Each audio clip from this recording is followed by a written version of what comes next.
சைதை துரைசாமியுடைய மனிதநேய அறக்கட்டளையில படித்த 93 பேர் யுபிஎஸ்சி தேர்வுல தேர்ச்சி பெற்று இருக்காங்க. இது குறித்து சைதை துரைசாமி வெளியிட்டுள்ள அறிக்கையில, யுபிஎஸ்சி முதல்நிலை தேர்வுல தேர்ச்சி பெற்று முதன்மை தேர்வுக்கு தகுதி பெற்ற 373 தேர்வர்களுக்கு மனிதநேய அறக்கட்டளை சார்புல தலா 15,000 ரூபாய் வழங்கப்பட்டு முதன்மை தேர்வுக்கான பயிற்சியும் அளிக்கப்பட்டதா சொல்லியிருக்காரு.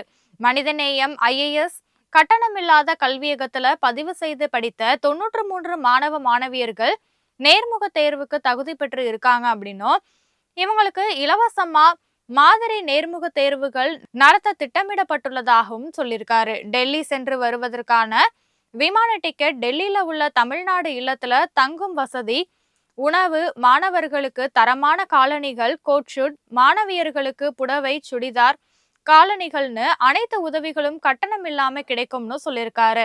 இந்த பயிற்சியில கலந்து கொள்ள விரும்பும் தேர்ச்சி பெற்ற மாணவ மாணவியர்கள் சிஐடி நகர்ல உள்ள மனிதநேயம் ஐஏஎஸ் கட்டணமில்லாத பயிற்சி மையத்துல நேர்லையும் www.mntfreeias.com என்ற இணையதளம் வாயிலாகவும் பதிவு செய்யலாம்னு சைதை துரைசாமி தெரிவிச்சிருக்காரு.